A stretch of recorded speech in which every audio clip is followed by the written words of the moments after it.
Okay, picture this. It's late 1943. You're in the middle of the Arctic winter, which means it's pitch black pretty much 24/7.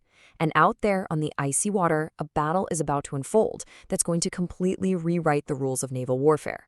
This wasn't just about steel and guns. It was about a new kind of technology that could literally see in the dark. So let's dive into the story of the Battle of the North Cape. It's an amazing tale that's less about just ships shooting at each other and more about intelligence, cutting-edge tech, and a perfectly laid trap designed to take one of Hitler's last great warships off the board for good. To really get what happened on that stormy day, we first have to understand why everyone was there in the first place. You see, these Arctic convoy routes were absolutely critical. They were the lifeline keeping the Soviet Union supplied and in the fight. And they were, without a doubt, some of the most dangerous voyages of the entire war. And a big reason they were so dangerous comes down to this really interesting military idea called a fleet in being. The Germans had these huge, powerful warships just sitting in the fjords of Norway. They didn't even have to sail to be a massive threat. Just the possibility that they might come out meant the Royal Navy had to throw enormous resources, battleships, cruisers, you name it, at protecting every single convoy that went by. When you research this, it becomes really clear just how much pressure the German high command was under. Hitler was getting seriously impatient. He had this big, expensive surface fleet, and he wanted to see results.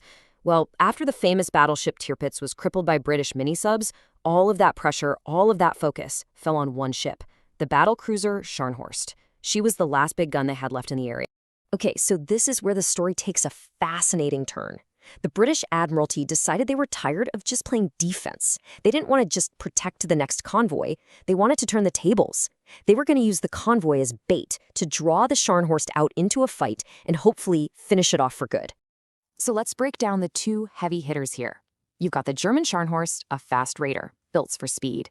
She's got a crucial 3-knot advantage. Then you have the British battleship HMS Duke of York. Slower, for sure, but her guns packed a much bigger punch. But here's the thing. The Duke of York had a secret weapon, something you can't see on a stat sheet. It was her radar. It was newer, far more advanced, and that little technological edge, well, it was going to change everything. And the technology wasn't even the biggest advantage the British had. No, their real ace in the hole was intelligence. Thanks to the brilliant codebreakers over at Bletchley Park, the British knew the Scharnhorst was getting ready to sail days before it happened. They knew the moment it left port on Christmas Day.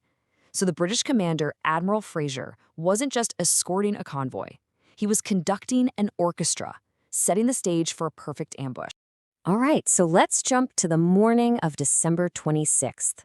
The weather is just atrocious. Gale force winds, blinding snow, and that constant Arctic darkness. And it's here the German commander, Admiral Bay, makes a really fateful mistake. He sends his destroyers away to go look for the convoy, leaving the massive Scharnhorst all by itself.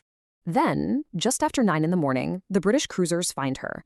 Not with their eyes, they couldn't see a thing, but with their radar. They open fire from over 7 miles away. And while most of the shells just splash into the stormy sea, one single shell from HMS Norfolk finds its mark. It doesn't punch through any thick armor, but it does something much, much worse. It smashes the Scharnhorst's forward radar antenna. And just like that, in a flash, the German battleship was blind. You know, this quote here from the head of the German Navy really says it all. And it raises a really interesting question. Was the battle basically over for the Scharnhorst at this very moment? Think about it. It's blinded in a blizzard, and it's being hunted by ships that can see it perfectly. Now, even though his ship was effectively blind, Admiral Bay didn't give up. He tried to circle around the British cruisers to get at the convoy.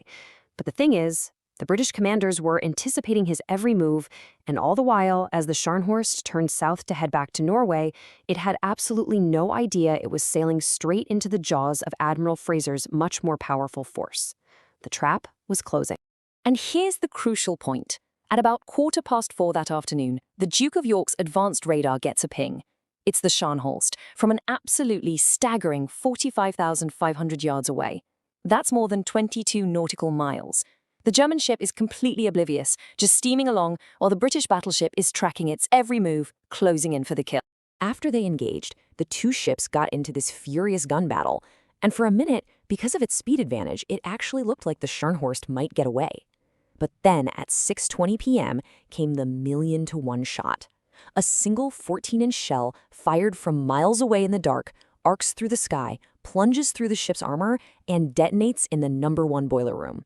And that one hit cut the ship's speed and sealed its fate. There was no escape now.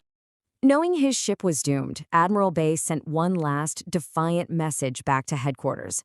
The Scharnhorst was slowed, surrounded, but it was going to go down fighting. What came next was just a brutal, relentless punishment. The slowed battleship was swarmed. British destroyers darted in, firing torpedo after torpedo into its hull, while the Duke of York and the cruisers closed the distance, just pouring shell after shell into the crippled vessel. Torn apart by countless explosions from shells and at least 11 torpedo hits, the massive warship finally just gave up, rolled over, and sank beneath the icy waves of the Barents Sea. So the sinking of the Scharnhorst wasn't just about one ship going down. It was a really stark, definitive lesson about what naval combat was going to look like from now on. I mean, just look at the final tally. It is absolutely staggering. Out of nearly 2,000 men on the Scharnhorst, only 36 were pulled from that freezing water. The British lost a total of 21 men. It's just a brutal testament to how effective a plan built on better information and better technology can be. Now, here's an important detail that I think often gets overlooked. In the immediate aftermath, there was this profound sense of respect from the British commander. Admiral Fraser gathered his officers and paid tribute to the incredible bravery of the men on the Scharnhorst. The impact of this one victory was huge, and it was immediate. For starters, the threat of German surface ships to those Arctic convoys was basically over. That freed up a ton of Allied warships that were desperately needed for other things, like the D-Day invasion. It was also the very last time battleships would ever fight each other in European waters, and it proved, beyond any doubt, a new truth about war at sea. Ultimately, the Battle of the North Cape wasn't really won by the ship with the bigger guns. It was won by the ship with the better eyes. It proved, in the most dramatic way you can imagine, that being able to see your enemy was now far more important than being able to outgun them. And that lesson, that shift towards the power of information, well, it would go on to define warfare for the rest of the 20th century and right into today.